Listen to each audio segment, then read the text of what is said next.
What is going on, everyone? Welcome into the Bettor Sports Network, Bettor Sports Betting Show. I got Howard Bender with me, ready to rock right off the bat. I don't know what that pose was, but I'm all for it. Rock. Come on, man. Anything that gets the juices flowing, the blood's pumping here. I'm feeling good. I'm like Joey Fantasy Alarm today with the hat, the sweatshirt. I'm ready to start betting, baby. I'm also 7-2 over my last 2 days worth of baseball bets, Servo. So I gotta start building that bankroll back up. Ring that cash register. Cha-ching, cha-ching, cha-ching, cha-ching.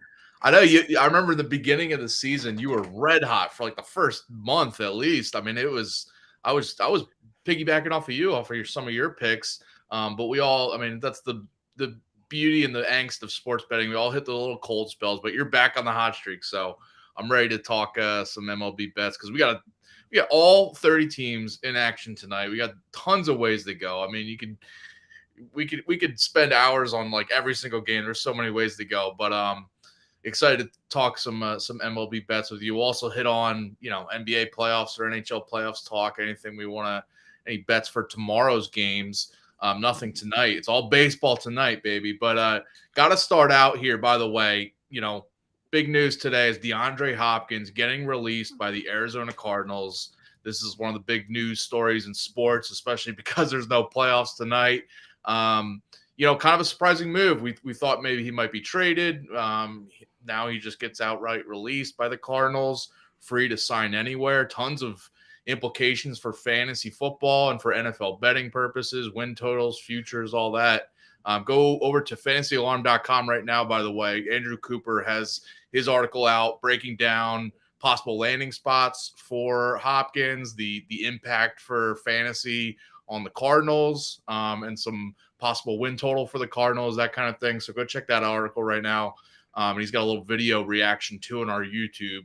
So go check that out too. But Howard, I mean, instant reactions to this. We can get to some of the possible landing spots in a second here, but what was like kind of your initial reaction to seeing this today? I mean, I feel like it was kind of expected. The two players that we've been eyeballing this entire offseason are DeAndre Hopkins and Dalvin Cook, because the big question is what's the dead cap hit if they release them? What's the dead cap hit if they trade them? What is the financial impact on that? And then it's, of course, where can this player land? You got to look at teams, especially in the NFL, of where, who's got the most cap room to be able to pull that player in there. So I think I think we were all kind of expecting this with DeAndre Hopkins. I think the real question here is how much does this actually move the needle? Like, we see it with betting odds in during the season, or with point spreads in the NFL. You'll take a look at something and a team will be favored by 6.5, and all of a sudden you'll see that their starting quarterback is out, and all of a sudden they're only it's either even or a pick 'em, or they're only a 2.5 point favorite. A quarterback swings the odds a ton. Does a wide receiver, an aging wide receiver like DeAndre Hopkins, have that same kind of an impact on the betting lines? I don't necessarily know if it does that much. Yeah, it's interesting because the over-under for wins for the Cardinals is at 4.5, and I think Vegas probably had wind of this coming because that's what it was before, and it hasn't really moved much since. We'll see if people are going to hammer the under, but like you said, I don't know how much Hopkins' absence. This isn't like a Tyreek Hill in his prime, or something where it's like clear that he might be a difference between a win or a loss for a team. So we'll see where this moves. I mean, 4.5. I mean, you lean in over, under. I've had bad vibes about this Cardinals team all offseason. I mean, the new coach in town, just like the worries around Murray, probably getting hurt again. It's just I don't know how you feel about this, but even for like fantasy, for betting for fantasy, one of those teams are just kind of staying away from. Yeah, I have no reason to make this bet. I mean, I think 4.5 wins. I mean, you're talking about, to take the under, you're saying what, 4-13 on a 17 game schedule. Yeah. It's not beyond the realm of possibility. What I tend to do is when I look at win totals in the NFL, I try to find, where's the biggest disparity between what their win total was last year and where where they finished the season with the number of wins versus, what their win total is now. And, kind of say, well, did this team improve itself enough to win 2 or 3 more games? Did this team, not do anything and lost a bunch of players and therefore, could go under? So I tend to kind of stay away from, unless it's like really glaring, I tend to stay away from stuff like numbers like this. 4.5. Would you be surprised to see the Cardinals actually squeeze out 5 or 6 wins? No, I don't think so. They're going to be going. They have a tough, out of conference schedule because they're going to be matched up with the AFC West. So, it could be, crazy there. But I mean, do you want to say they can't win 5 or 6 games? I don't like to look at that. So this would be a no bet for me for the Cardinals. Okay. And you mentioned going off of previous years, obviously roster turnover and stuff, and the new head coach is definitely a factor, but this team went 4-13 last year. So if you have that in mind, maybe you are leaning to the under or the over. Either way, maybe losing Hopkins, maybe it helps Murray in this offense. Who knows? Is it minus 110? I think it was it was minus 120 to the over, so it might have been around even money to the under there. So okay. We have other, by the way, so Coop's article, go check that out. It's free on Fantasy Alarm website right now. And you can see different teams that he suggests might be looking to sign Hopkins in free agency. And we'll kind of run through a couple here, see some over-unders on win totals right now, because the Lions, Bills, Ravens, Patriots, and Titans are some of the teams he mentioned there. And all the teams, are possible fringe or definitely contending playoff teams. And we got the Lions at 9.5 is their win total this year. The Bills at 10.5, Ravens at 9.5, Patriots at 7.5, and Titans at 7.5 as well. So all these teams, if you think, we're just saying maybe Hopkins isn't worth a full win either way, but if you think he is, I mean, jump on this now before one of these teams signs him.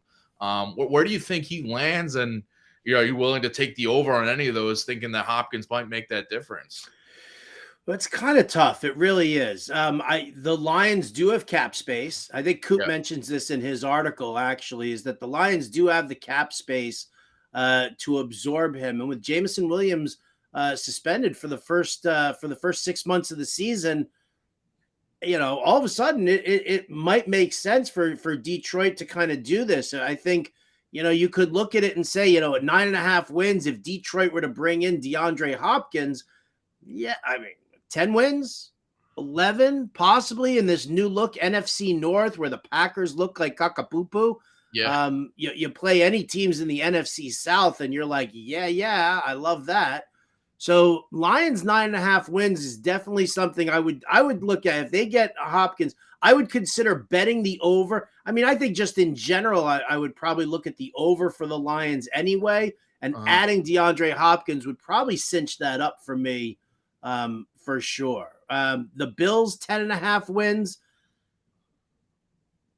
By the way, that seems a touch low for me, just in general for the Bills. I think a lot of people are just kind of down on the Bills right now. I think that they just kind of look at them in the sense of, the competition, the AFC is just, it's insane. And you look at the Jets getting Aaron Rodgers, the Dolphins, a team on the rise. I think that's important. And, and you never want to count out Belichick and the Patriots. So, I mean, that kind of, it kind of makes sense, especially when you're playing your teams, within the division twice. So I haven't really dove into, the rest of the Bills schedule there, but I mean, 10.5, probably, can the Bills be an 11-win team? I don't really see why they couldn't be. But it's probably borderline there. If he goes to the Ravens, what'd you say? Where are they? 9.5 wins? Is that what we're looking at? Yeah, 9.5 for the Ravens. I just don't know what to do with that team anyway. Todd Monken is coming in as the new OC, but it's a mobile QB who always prefers to run with the ball than he does to throw it. So, I'm not sure what happens there. And Could you imagine OBJ and DeAndre Hopkins sitting there, and then like Lamar Jackson just keeps taking off and runs for 20 yards? He's just like I couldn't think of like Hopkins. I don't think is like a chirper, but you know that like Odell would be like, we were open, we should have done this, should have done that. So I don't like it there. And then weekly drama for sure in that team. Yeah. Well, and then Patriots and Titans. What's up? Real quick with the Ravens. I mean, I feel like that offense isn't one where if they add a receiver like Hopkins, I don't think they're so dependent on one star receiver that gonna move their line up a win total. It'd be different if he went to a team like if he went to the Jets and it's like all of a sudden he's a top receiver for Rodgers, or like the Chiefs where then now they got multiple guys. But like I see the Ravens, I don't think and by the way, my pre-draft like excitement about Zay Flowers is just getting worse and worse by the minute. If he goes to the Ravens, I wanted Zay Flowers to go to a team where he was going to be a stud, but it's going to be hard to do that. I think Britt Flynn has a Zay Flowers song parody coming that she and I are working on together. To a little Miley Cyrus there. I'm not drafting Zay Flowers because the Ravens suck. It's a work in progress. It's a work in progress. You got like the preview from me on that one there. So it. That I dig. I would say out of these teams, Lions, Bills, Ravens, Patriots, and Titans, the 5 teams that Coop mentions in the article, I could see if he goes to the Lions, they move up to 10.5. I don't necessarily know if I see the impact at all for the other 4 teams. Okay. Interesting. So if you think he goes to the Lions, and you want to jump on that now, grab the over 9.5. Over that was at DraftKings, but you can probably shop around, find the best prices for you for win totals. By the way, we'll be talking win totals, NFL futures, and all that basically all summer long, because it's gonna once the NBA and NHL playoffs start, it's gonna be a lot of baseball, but we got plenty of football to talk, and fantasy football for sure is all in full force over at Fantasy Alarm. So you definitely want to get involved with that. You see on the screen, use promo code Fantasy Alarm to get on the best ball fun, Underdog Fantasy. I mean, we're full into it, best ball season, and this definitely moves some ADP numbers for the Cardinals for sure. Yeah. I saw in our chat, Adam, our producer, Adam Bernard, is saying Marquise Brown and Rondale Moore, best ball owners and draftees are definitely happy after this move. Same thing with like if you drafted Zach Ertz or someone like that from the Cardinals. So yeah, looking good for them, and whoever he lands on, some ADPs could be changing for, like you said, the Lions, Bills. We'll see. So definitely tune in. Keep track of this news. Let's get into some MLB best bets here. And we got a full card, as I mentioned, coming up tonight. So plenty of ways to go. I'll let you go first with your MLB best bet for tonight's slate. Okay. Yeah. Listen, I'm in on the White Sox tonight. That's my best bet, but I'm only looking at the first 5 innings for this one. You talked about the cold streak that I hit for baseball bets was all because I just kept getting blown up by bullpens over and over and over again. Yeah. So, kind of learning my lesson, kind of making some adjustments with that. I know that the White Sox aren't the be all end all of teams, but they're probably middle of the road here against left-handed pitching. Joey Wentz on the mound for Detroit. Lance Lynn on the mound for the White Sox. Now Lance Lynn over his last couple of starts has really leveled off. He was just getting pounded early on, but he has seemingly rounded into some midseason form. He's looked good in his last 2 starts. I'm just going to keep it, super simple here. And I'm going to take the White Sox first 5 innings on the run line. So I just want them to have a lead. And I got it for -115 on Caesar Sportsbook. So I think that's where I'm at. Pretty good. I like that. And we got Matt Deutsch chiming in on our chat here. Says I am streaming Lance Lynn and need a big one. I mean, okay, I'll give you that. I just when you're streaming Lance Lynn, come on. If Howard's bets is holding firm, maybe he gets the win tonight. We'll see. I got my fingers crossed for you there, Bettor boss. Got my fingers crossed for you. By the way, get in any questions or comments you want. We can definitely answer anything you got about bets tonight, NFL futures or NBA, NHL playoffs picks.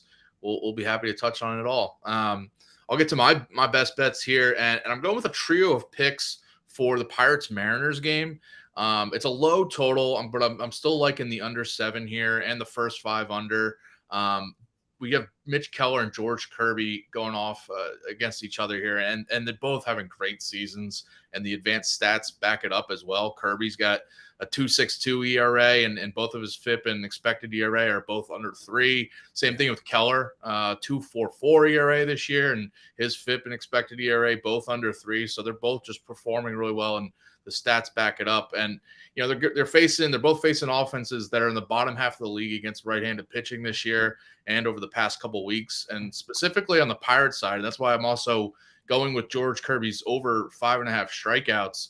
The Pirates have the highest strikeout rate in the league on the road this year at 29.6%, and also against right-handed pitching over the last couple of weeks. They have the third worst strikeout rate in the league, and bottom 2 WOBA and weighted runs created and all that. So this is a team the Pirates offense. We knew it would eventually slow down, and it looks like it's been happening right now. So I like Kirby to have a strong outing here. He's got a 23-3 K to walk ratio over his 4 starts this month. Has only gone over 5.5 strikeouts 4 times ahead of his 9 starts this season, but all 4 of those overs have come in the his last 5 outings. So it's been this month where he's really hit his stride. He's been on fire from just in general, but also in the strikeout department. So I like that over 5.5, and it's been moving up a little bit, but it was about even money earlier today.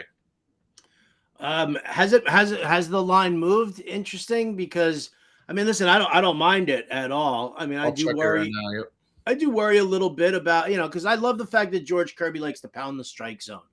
But if you look at the Pirates, just even over the past week, striking out fewer than 17% of the time. They're making contact. It's weak ass contact. It's kind of, but so I might look towards like the number of outs for Kirby. But I mean, again, I don't hate taking the shot there. With him 5.5 strikeouts and hitting that mark. But yeah, I think you're gonna sweat that one. Okay, yeah, it's -1.5 to the over, -120 to the under 5.5 there. By the way, in the outs, I'll just throw this out there because it wasn't a best bet of mine. But his over 17.5 outs recorded is at +190. But I like that in a parlay. It's a parlay I put in with him and Patrick Corbin to go under 18.5 outs. So you're basically betting on 6 innings pitched from both, break even there, or better or worse on both sides. But Patrick Corbin under 18.5 outs or 6 innings pitched in 9 of 10 starts this year, and all 3 road starts. So I like those trends, and I know you got to bet kind of fading Corbin a little bit later, but also on the Kirby outside, as you mentioned. He's over in 8 of 9 starts this year over that line, and he's pitched at least 7 innings in 4 of his last 5 outings. So I like that number. It's juiced a lot, but that's why I like the just a little parlay, because the Corbin under outs prop is really juiced, like -200. So you just kind of parlay those 2 together. I got it. It's like +130 earlier. Might be a little bit different right now, but I like that one. I'm bugging out with how people are like throwing their faith into Patrick Corbin all of a sudden, right? He has a couple of good outings. His expected ERA is still at like over 6, I think. By a couple of good outings, I mean he didn't give up 7 earned runs in 3 innings. Right? It's unbelievable. And like that's something. Yeah, I'm definitely looking to target against Corbin in this one. I'm just not buying it. I'm not buying it. I think that I think that Washington, on the whole, okay, fine. It's an interesting matchup. Kansas City's a fairly weak team, but I just don't know, man. It's Patrick Corbin, man. That dude is just bad at baseball. To tease it later, if you guys keep watching, I know Howard might have a little daily dinger home run call a little bit later against Patrick Corbin. So we'll see which batter he's going with. Oh, hitting from the right side or the left side? We'll see. Ooh. Nobody taught me how to hit left-handed. I can only hit right-handed. And I couldn't even hit that well when I was growing up. So I don't know. You're not a switch hitter. All right. We'll jot that down. You know what I want to lock in with Corbin? I see the comment in chat right there. Scott Kobe. He's betting the over 1.5 walks for Taijuan Walker and James Caprillion. I dig that. I think walk props are on the money. Like Adam Ronis and I, we were talking, you guys can hear this in the Cash It podcast over at fantasyalarm.com. We were talking about walk props because we're sitting there real itching for like a Kodai Senga walk prop because the dude walks like 72 batters a game. And we were like, oh, come on, put the line up. I don't even care if it was like over 2.5. I would have been in on that in a heartbeat. He had 3 walks within the first 3 innings. So I love walk props. Scott Kobe is definitely a savvy looker there with walk props, especially Walker and Caprillion. Yeah, I mean Caprillion facing the Astros, I definitely like that, and Walker facing the Braves on the road. So yeah, I mean both really tough matchups for them.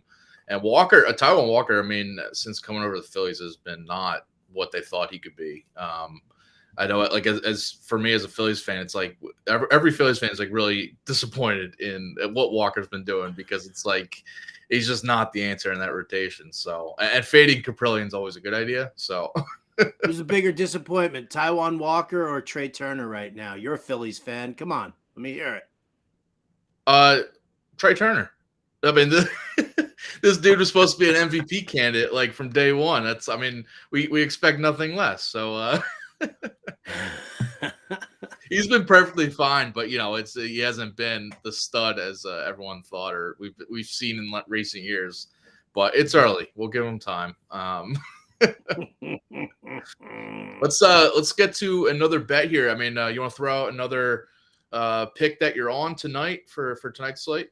Yeah, you know what? I'm actually here. I'll tell you what. I'm looking at the Texas Rangers first 5 inning money line. Actually, I got it for plus odds. I got it for plus 100 on BetMGM.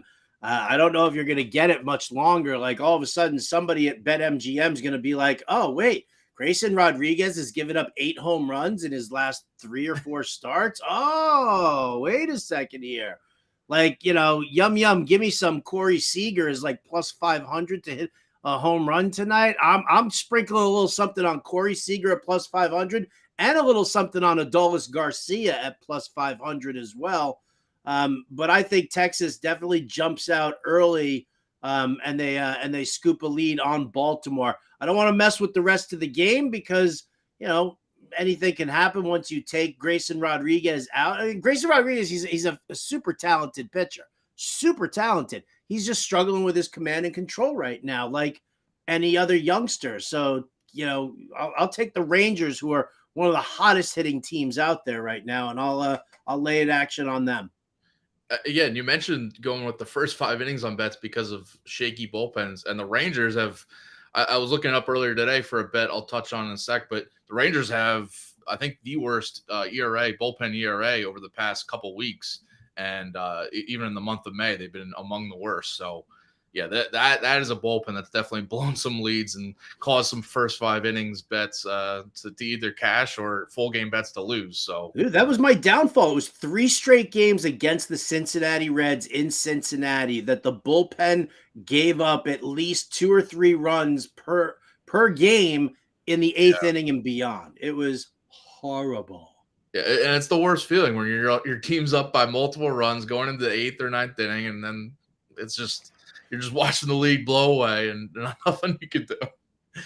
But by the way, so the bet I was going to mention, and go check out Josh Wagner had the best bets MLB best bets article over at Fantasy Alarm, so go check that out. You need that All Pro subscription, but it's worth it because we give out some winners over there. But one of his picks, and I'll kind of tail it here and back it, is the Dodgers Rays over 9. We got Noah Syndergaard going for the Dodgers. I mean, you can't even say that with a straight face, can you? You can't even say Noah Syndergaard with a straight face. He's got a 5.88 ERA this year. On the road, a 10.29 ERA this year. This is rough. And now you're facing a Rays team that crushes right-handed pitching. The league-leading WOBA and weighted runs created plus this year against righties, and been a very strong offense over the past month, past 2 weeks. This team just really just lights up righties, and we got Syndergaard on the road in this matchup. So that's the Rays side of things. And then on the Dodgers side, they got so the Rays are throwing Jalen Beeks as a starter, as the opener, and then going with a bullpen game after him. So Beeks, he's been solid this year as an opener, so that part is fine. But the bullpen game after him is where I was mentioning the Rays bullpen has been among the league's worst this year, surprisingly, because usually we get some good bullpen action from the Rays, but this year it's been a struggle. And since the start of May, a terrible 6.61 ERA for the Rays relievers, and over the last 2 weeks, MLB worst, a 9.11 ERA. So we're looking at a team that's just, they're looking for answers in this bullpen, and they're going with basically a bullpen game here. Cooper Criswell is your bulk reliever after Jalen Beeks is the opener. Criswell's got a 7.94 ERA this year, and there's basically been chatter that he's going to get demoted right back to AAA after this appearance. So I'm looking at this on both sides. I expect it to be a ton of runs tonight in Tampa, so I'm going with the over in that one. Yeah, listen, I love that bet. I really do. One thing that to note about the Tampa Bay Rays bullpen numbers, because this is something I started to dive into a little bit deeper and deeper. The problem is that when you've got an opener and then you've got a bulk reliever, like that bulk reliever, that goes towards your relief pitching numbers. That goes towards your bullpen numbers.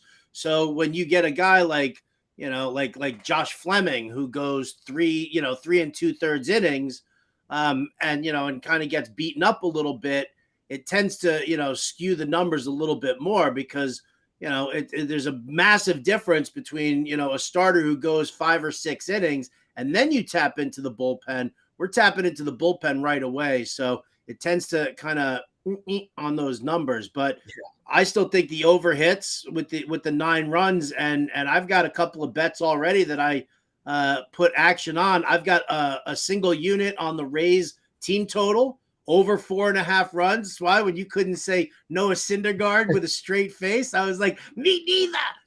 Yeah, you can't either. So, yeah, I'll take the Rays with that. And then here you go. I built a little same game parlay for this game as well. Again, because Noah Syndergaard. Stop with the Thor. Stop calling him Thor. Like, seriously, like when Hemsworth got his hair shaved in the movies or whatever, he was still Thor because he was still mighty and strong and had mystical powers. This Thor on the baseball diamond. Cock-a-poo-poo. So here you go. I just for funsies, for a half a unit, Wander Franco over 1.5 total bases. That dude is ridiculous right now. He's been on fire.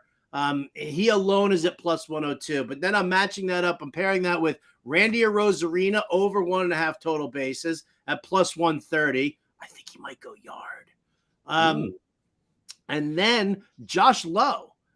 Who I had I 2 days ago, I lost on his total bases prop. He got the hit, he got the single, but he didn't get no, he did. He doubled late in the game for me. I'm thinking about somebody else because I like your we'll talk about your Jorge Soler bet in a few, but yeah. So Josh Lowe over half a hit, all right, is minus 238. Randy Arozarena over 1.5 total bases is plus 130. Wander Franco over 1.5 total bases is plus 102. Mix it all up there. That's a single game parlay. Give me a half a unit at plus 560. Woo! That's some juice right there. I like that. And we'll get to our home run calls in a little bit, but you mentioned Arozarena, Josh Lowe. Like, these are guys I was looking at for home run, possible home run calls tonight.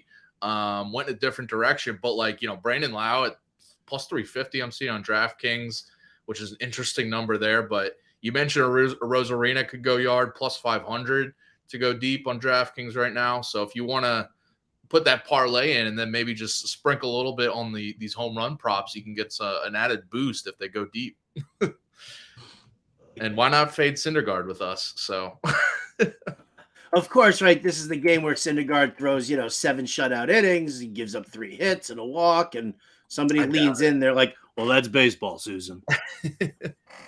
and maybe I don't have any like concrete numbers to back this up, but anytime I watch the Rays and they're doing a bullpen game, it just seems like those games are higher scoring on both sides. It's like one of those like 6-5 games. It's, because the Rays offense just seems like they need to score a little bit more because their bullpen is gonna give up a bunch there. And I like your Rays team total because that was the side I'm more confident about here, right, to get the over done. So maybe they go. It's a 9-1 final. I'd be fine with that.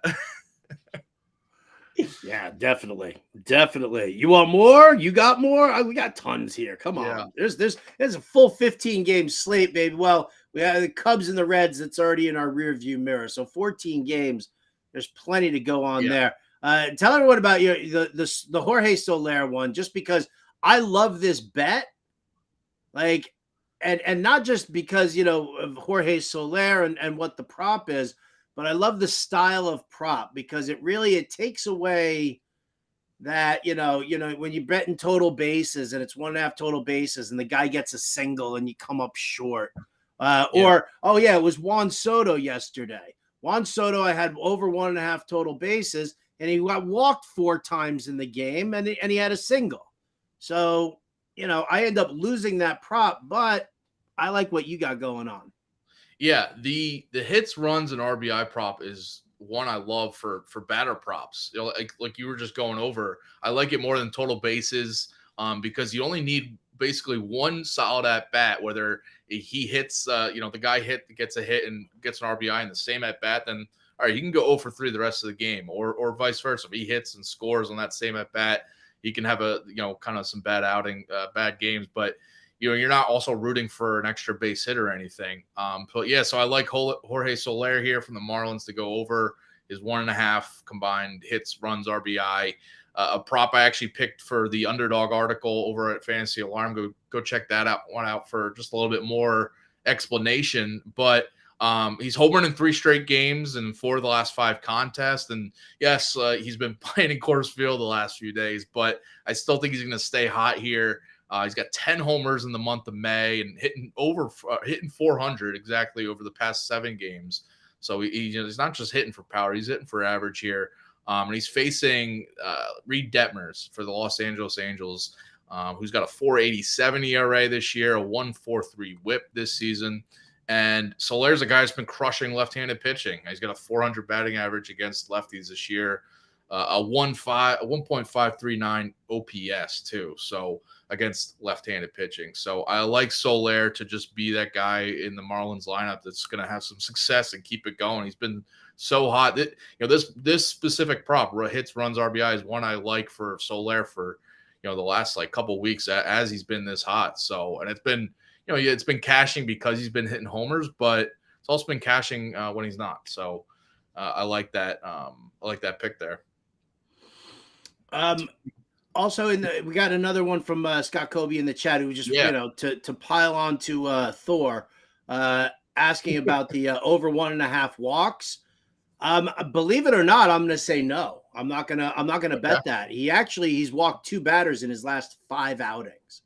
Right? I mean, he doesn't have great stuff anymore, but what he does do is he puts the ball inside the strike zone. And players are just, batters are just letting him do it. They're waiting him out for that. So he's not really walking a ton of guys here. And I think that in this matchup against the Rays are definitely a high contact rate team. So yeah, I would probably avoid that action. Plus you're also, you're kind of wondering, is he going to get chased early? And, if it's just a hit parade, then no, I'd probably go with that. And yes, Corey Seager over 1.5 hit, runs, RBI. Yeah, dude. Sprinkle a little something on plus 500 for a home run too for Seager. Ooh. that goes right with your first 5 innings, right? Dude, give me all the time. Listen, I love Grayson Rodriguez. He's just not ready yet. You'll see Yeah. some great flashes of his, but you take a look at the Texas Rangers just overall. In the last week, they lead the league with a 367 weighted on base average. Their isolated power mark is over 200, a strikeout rate under 20%, and that's for the team. So yeah, I think that these guys going up against a guy who's not only struggling with his command and control, but now going to stress over it also. I think that's kind of where I'm at. Yeah, and Grayson Rodriguez is just one of those pitchers that we see it with these talented guys who just kind of goes through some growing pains once he comes up. I mean, he might have some really good outings and flash that talent, but he's also going to have some games where he faces a lineup like the Rangers. It's just a tough one. I mean, any good pitcher will struggle at times against this Rangers team. So yeah, I mean, you're getting a Grayson Rodriguez guy, and also just at home in Baltimore, it seems like those games are always going over anyway. So I like the Rangers to put up plenty of runs there, and Seager too. Yeah, that'd be a core cog in there. It seems like Seager, Semien, Adolis Garcia, you can ride their hits, runs, RBI props too on a almost daily basis and look pretty good at it. So yeah, those are good ones. Any other bets for tonight that you wanted to hit on? I know I got a couple, but I'll let you get another one in here if you want. I know I see a couple on here, so I'll let you go. Well, I mean, they're paired up with each other anyway. So it's Minnesota Twins team total under 3.5 runs. It's minus 137 on Caesars. Kevin Gossman over 8.5 strikeouts at plus 115 on BetMGM.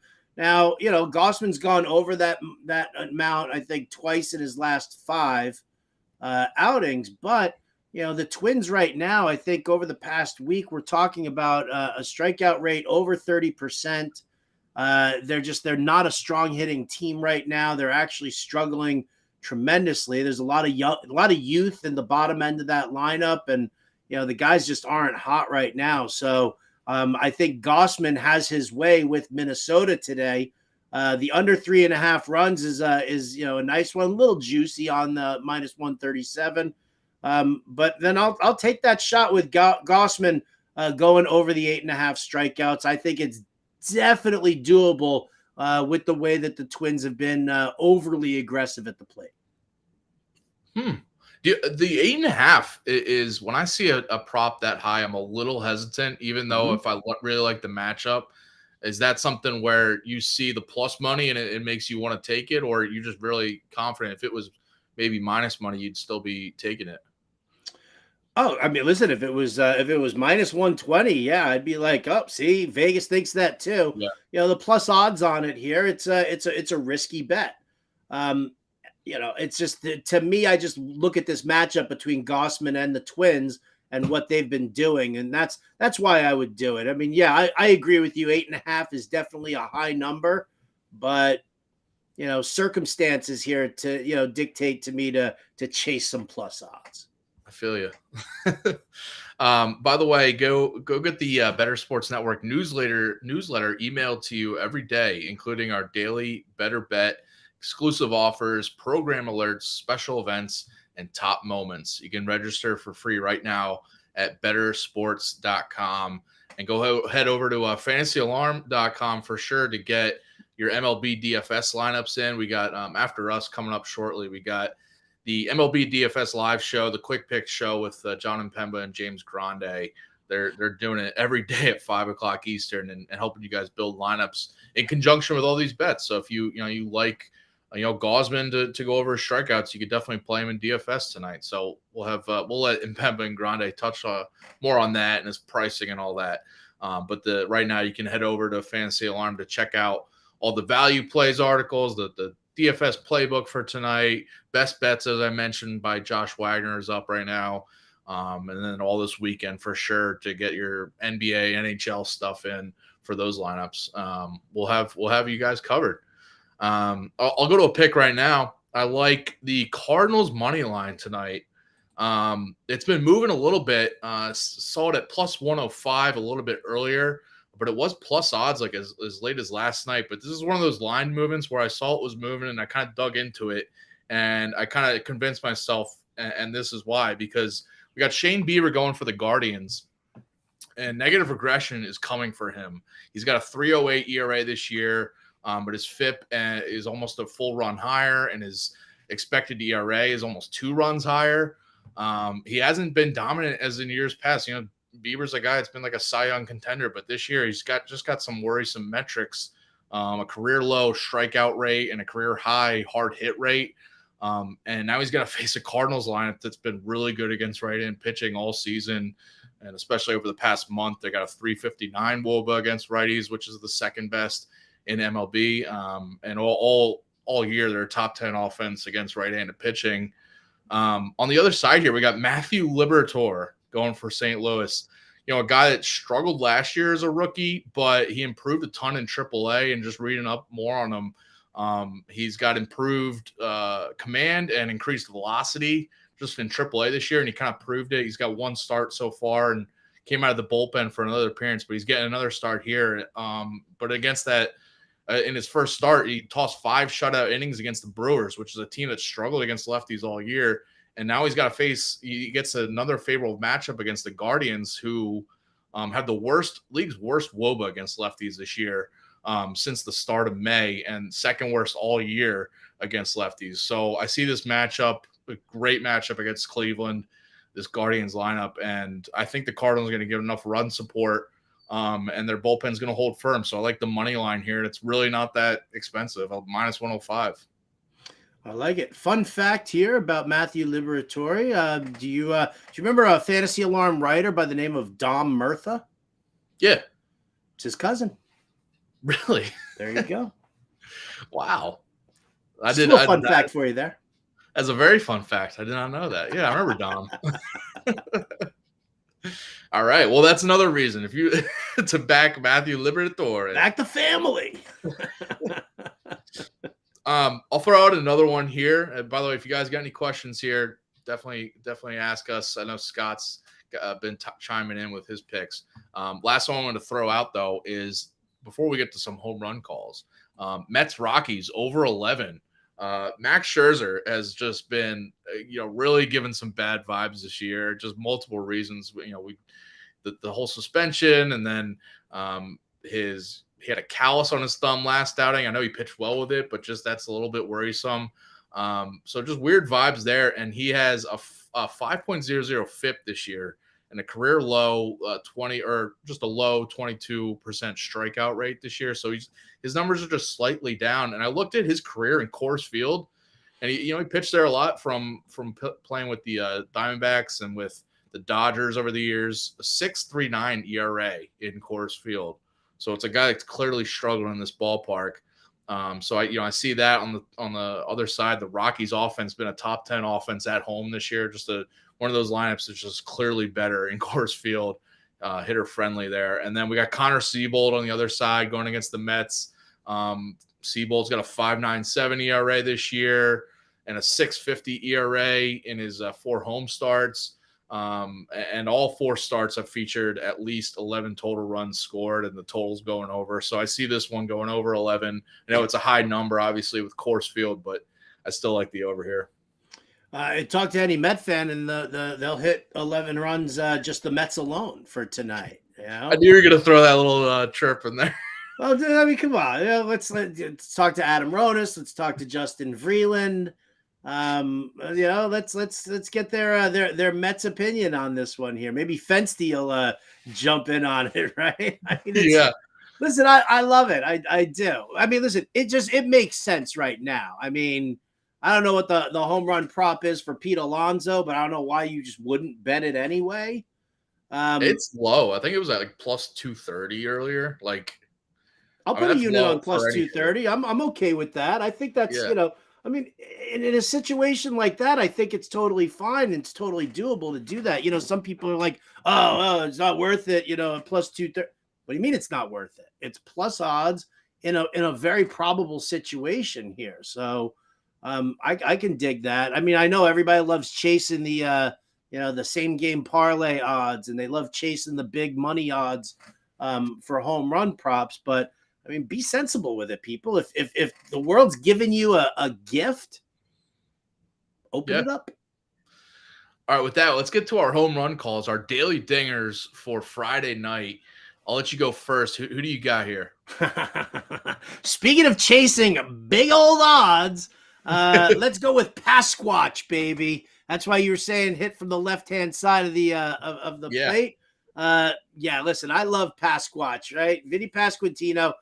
He's got an 844 OPS against left-handed pitching, a 375 WOBA against left-handed pitching. You can see by the graphic right there. Look at the launch angle. Look at the launch angle on him. So, you know what? For plus 750, it's a gas can like Patrick Corbin. I don't believe in him at all. Some people seem to. No, not for me. So I'll play around with Vinny Pasquantino at plus 750 to go yard. I like that. I gotta say I have a problem with the whole Pasquatch nickname though. Why?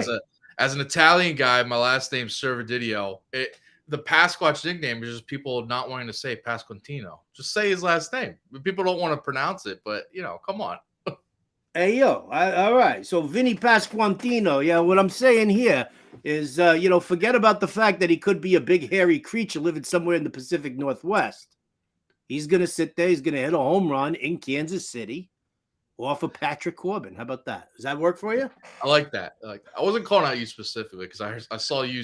I heard you say his name multiple times. Well, because you know what? All right, here you go. Because I'm offended by the fact that they claim his nickname is the Italian breakfast. No, you're playing off of the fact that Billy Butler, 10 years ago, playing for the Kansas City Royals. Yeah. His nickname was Country Breakfast. Yeah. I covered Billy Butler when he was coming up through the ranks, when he was playing with the Royals. I was a Royals beat writer back then. So, Billy Butler, Country Breakfast, smothered and covered in OPS. That was the ultimate nickname. That was my favorite nickname by far and away. So when I saw them throw the Italian Breakfast moniker over on Pasquantino, I was like, I feel like we're reaching there. Our producer Adam Bernard saying, wouldn't it be easier to call him a frittata than an Italian breakfast? Whoa, do you know what frittata means in some languages, Adam? I don't even know if we're allowed to say this on the air. Well, you'll have to educate me off the air. All right, I'll go to my home run call You here. frittata. Yeah. Whoa, Howard. Whoa. Sorry, I lost my head. I'm going with Paul Goldschmidt. Look at the graphic. He's already in his home run trot, so we already got that going for us. Plus 430 on DraftKings right now. I mentioned earlier I like the Cardinals money line, but I think Goldschmidt's gonna be a big part of this because, as I was talking about, Shane Bieber, negative regression coming to his 3.08 ERA. He's got some bad advanced metrics backing that up. And Bieber has allowed 5 home runs over his past 4 starts combined. So he's had a problem with this long ball. And Goldie, 9 homers this year, and 8 of them have come off right-handed pitching. And it was a trend throughout his career. But last year, 24 of his 35 homers come off righties. So he's a guy that hits for power against right-handed pitching. He hit two nights ago or 3 nights ago. But I think he's due again to kind of get back on track against this favorable matchup against Shane Bieber. 935 OPS against righties, 403 weighted on base average against right-handed pitching. I love that call. I'm in on Goldie, no doubt. Yeah, I mentioned the Cardinals offense just having a lot of success against righties, and it's him, it's Arenado. I mean, this lineup is, you could pick any guys to go deep, I think, tonight to be feeling pretty good about it. But I like the Goldie. And plus 430 is not bad for a guy of his talent. I mean, you're talking about Alonso, obviously in cores, but at like plus 200 something odds. I mean, we're getting Goldie at plus 430. I'll sprinkle. Yeah. Oh, absolutely. And I love the odds are where they are because it's Shane Bieber. It's name recognition. Yeah. And to that point also, it's they're not diving into peripherals to understand what negative regression is all about coming. Exactly. I like it. Well, appreciate you guys all tuning in here. Howard, you got any before we get going here? I mean, we gotta talk about this bet that you and Adam Bernard had. There was a situation 2 days or 3 days ago where you guys had a bet about this Eastern Conference Finals. Was it game 3 or at that point? It was game 3. We should be talking about a game 5 tonight, but instead of that, the Panthers swept them. And because the Hurricanes could not win in game 3, I have a minute of me. Now, listen, I don't welch. I'm a man of my word. I was not going to do it live, but I did record a minute of me singing Taylor Swift's Better Than Revenge, I believe it's called. It's pretty good. But if you'd like to see that, we can wrap the week up with that right now. I would love to see that. Roll it. All right. The story starts when it was hot and it was summer and I had it all. I had him right there where I wanted him. She came along, got him alone, and let's hear the applause. She took him faster than you could say sabotage. I never saw it coming, wouldn't have suspected it. I underestimated just who I was dealing with. She had to know the pain was beating on me like a drum. She underestimated just who she was stealing from. She's not a saint, and she's not what you think. She's an actress. Whoa. She's better known for the things that she does on the mattress. Whoa. Oh, there it is. She's gonna find stealing other people's toys on the playground will make you many friends. She should keep in mind. She should keep in mind. There is nothing I do better than revenge. Wow. I got to tell you, yes, mazel tov on that. Adam, had I known that you could go into your falsetto like that and your head voice, I mean, that was beautiful. That was a momentous thing. I'm very happy. I'm very impressed with that one. No, I'm just glad we didn't do like a Ronnie James Dio or Chris Cornell song, because then forget about that. That was not happening. Now, one thing related to this, just to kind of put a bow on it, you've seen people try to make money off of Taylor Swift merchandise. Like somebody listed their contact lenses that saw the show for a few $100s. Someone else put rainwater in a beer cup at one of the shows it rained at and was trying to sell it for a couple $100s. So in that vein, this wine glass right here is what I needed to get the courage to do that. So I'm willing to sell this to anybody that wants this piece of memorabilia for that. So just reach out to the Better Sports Network team. We'll work out a deal. $2-3 maybe, something. Judging by our comments right now, we got Mr. Scamper saying I just joined just in time for this gold, and Scott saying chiming in saying this is awesome. So maybe they're willing to put up a few bucks for that wine glass. We'll see. I'll tell you what, that wine glass. I mean, you haven't washed it yet, have you? No, I honestly forgot it here, and then I realized it today. I'm like, oh, that would be good for the bit. So that's got your DNA on it. You can get that and clone Adam Bernard. Have your own personal Adam Bernard. Grow him in a petri dish, and then have him just sit there and sing Taylor Swift to you in your ear for a couple hours each day. It's like a real life chia pet almost. That sings. Chia pet. Wow. Chia. I gotta say that was a great ending to this week of shows that we've had. With that, we are going to wrap up here. Good luck to everyone's picks tonight, and tomorrow's NBA and NHL playoffs. We'll be back next week. Every day at 4:00 Eastern. We're giving you guys some winners. Howard, any final thoughts on tonight's slate or this weekend's sports action? Frittata. Yeah, have a frittata tomorrow morning. And whoa! What'd you just say about my wife? Whoa! And hopefully the Pasquatch goes yard tonight. How about that? All right, everyone. Appreciate you watching in. Take care.